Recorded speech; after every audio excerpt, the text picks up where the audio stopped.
All right, let us switch gears here. You're walking through the shopping center, and somebody with a clipboard comes over and says, "Can I just have 5 minutes of your time?" What do you say? First of all, I ignore him. What if I said right now, "Could I have 5 minutes of your time?"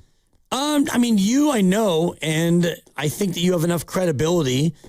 Even though I don't believe that you're 100% right all the time, I do think that you've earned enough for me to where I'll give you 5 minutes. Okay, I appreciate that. Listen to us, people of the Bay Area. I know that you're not used to hearing a 5-minute answer. Actually, there are a few guests we bring on who very much give 5-minute answers, but I'm not going to name them right now. You're not used to, when we play what we call sound, a 5-minute answer. It would have to be an exceptional case for us to play a 5-minute answer for you. We are about to play a 5-minute answer for you, and there is a very specific reason. I found this to be wildly fascinating. Not even just that he said it, but I think there's a reason he decided to do this today. People ask, why did Steve Kerr do the New Yorker? Well, let's ask, why did Kyle Shanahan go on the Rich Eisen Show today? You think maybe Kyle has heard a thing or two about how the 49ers draft has become the most hated thing of the NFL offseason? Reach and consensus. All right. So Rich Eisen asks him about Kalen Black. That's what started this, the third-round running back. The conversation starts with Black. It goes to Dejon Stribling. If you would like to know what actually happens behind the scenes when an NFL team is drafting, is doing their evaluations, what's happening in real time during a draft between teams, et cetera, this is as good of a breakdown as you will ever get. And the question will be, once we're done listening to this, do you accept Kyle's answer or not? Now that they are Captain Reach. Listen to this answer that he gives to Rich Eisen. This is the good stuff. Trying to think of the way to word this, but we had him as the second-rated back on the board. So, that's just our evaluation of him. Right or wrong, that's our evaluation. Then you got to decide where you think he's gonna go. And I think that's the hardest thing with this league. You got a guy who's not invited to the combine. So what does that mean? Man, maybe it means he's going in the 6th round. But then you evaluate him, you're like, man, I think this is a 3rd-round running back. But you're like, oh, he's not going to the 6th round because he wasn't invited to the combine. That's what we're guessing. Well, let's put him as a sleeper in the 6th round, which we do with a lot of guys. And that's what we've had a lot of success on some of those dudes. But then you start to watch the whole draft and you start to watch all the backs and evaluate all the backs together. And this wasn't as deep of a draft as years past for running backs. Mm-hmm.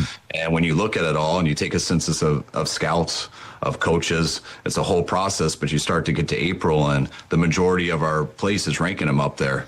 And it only takes one other team to look at that way. Now, if someone else has him as their second back, you're gambling that they're not going to go up and take him as the second back right away. You think they're going to try to do the same thing. Hey, everyone's going to look at this as a 5th round guy. Let's take him in the 4th. Well, by the time that the draft came, we feel everyone's looking at this guy as a 4th round pick. And so if everyone's looking at him as a 4th round pick, man, if we want him, I'll take him at 90 in the 3rd. We'll be all right. Everyone hating on us and judging that, as long as that's what we feel like. And that doesn't mean you're going to be right. And to me, when it's said and done, they all end up about 50-50. But when you sit there and you truly believe he's going to be a 4th round pick for the league and you take him at 90, what's the gamble there? Hey, man, this will look right if we take him in the 4th round. So let's wait 12 more picks. Well, yeah, that would be awesome. But I've done that so many times in 22 years, and then he goes 2 picks before you. And you're like, man, why did we try to get cute? It was close enough. And kind of the same thing happened with Stribling, too. We got introduced to him as like a late 2nd round pick when you're first looking at him. I always say, you evaluate receivers as a 1st round pick, and then you find someone in the 3rd round who you know is like a 3rd round pick based off of consensus, height, weight, and speed, how the league's viewing them. You know this guy's a 1st round pick based off height, weight, and speed, how the league's viewing him, maybe his stats, whatever it is, the media attention. And then you're like, all right, do I want to take this guy in the 1st round or I want to take this guy later? Man, I would much rather have this guy at the end of the 2nd than this guy at the end of the 1st. 1, I might think he's better. 2, you can get him later. And that's how it started out with Stribling, because that's how he was advertised. And then the more we watch him, we're like, man, it's not that we just like him because his value is better later. we actually like him more than some of these guys who will probably be taken at the end of the first round. And so then, and that's similar to what I said with the running backs. So then you got to go into that, all right, well, everyone in the league did view him for the end of the second. Why is that? Maybe because his stats weren't as good, transferring to Ole Miss his last year, starting out at 2 other schools, just that you can get a little bit missed in the process. But someone who's put at the end of the second, that gets stronger and stronger the more coaches evaluate them, the more scouts evaluate them, the combine, the pro day, it's getting stronger. There's rumors between league circles, not media, that some people have him as a top receiver on their board. But no one's going to say that, because if they're your top receiver and everyone thinks they're going at the end of the second, you're going to keep that a secret and you're going to surprise everyone and take them at 40. And so that's probably, I'm just guessing, that's probably like 6 teams' goal in the draft. And we're sitting out there at 33. We've already traded back twice and picked up all these picks. So now we got to sit there and debate, man, do we want to go back to 40? Do we want to go back to 39? We think we can get him there. You can based off of a perception, but man, based off of our evaluation and me knowing and a lot of people knowing how other people look at receivers, well, they'll have this guy ranked. Man, I think there's at least a 50% chance he's going before 40. Do we want to sit and find that out? And then you just got to evaluate what that is. If that does happen, where are we going to go and how does that look? And what was cool about having the pick the second day, we could discuss all that stuff for all Friday. And we could think and we could hear stuff. I mean, all the media guys call around the league and they talk to people who everyone promises they're not going to share any secrets, but people aren't that good at that. And so you start to get an idea like, no, this guy's name is very hot and people are all trying to get this dude. They're just trying to win. Can they get him? And there's a lot of times that stuff, like the media is always going to do what they do, and they're right a ton of the time. And we listen to that a ton of the time. But there's always these guys that's like, all right, the media has set this guy as a second. Where can we go steal him? And then you got to decide whether you want to risk that or not. And the risk is, no, we're not going to wait and watch him go at 38 and us be pissed and then tell everyone we were arguing with, told you he was going before 40, told you he was going before 58. Now let's just take that dude at 33 and have everyone hate us, but get a few texts from people around the league being like, man, I can't believe you took that guy. I thought he was going to be there. So it just is what it is, and you'll see who's right, and you got to live with it, but you do the best you can. That is from Kyle Shanahan today on the Rich Eisen Show. It's great. I have never heard him use so many words in my life. Without an or a stuff. That was one answer.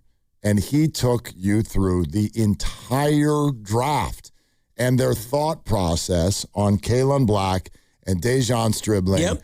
And by the way, we have evidence up the wazoo. One thing that I'll admit, this pisses me off, quite frankly, that we're still out here calling Stribling a reach. I don't care if you don't like the pick. Just say you don't like the pick. But we have more than enough evidence now to suggest it wasn't a reach. He was about to get picked. Kyle is saying it. Bucky Brooks told us. Greg Cosell told us. People are like, you don't understand. The league was buzzing about this guy, and he wasn't going to make it. Bucky literally said, I had it on good authority, he was going within the next 3 picks. Yeah. So if you don't like the pick, great. You don't like the pick. But it's factually not a reach.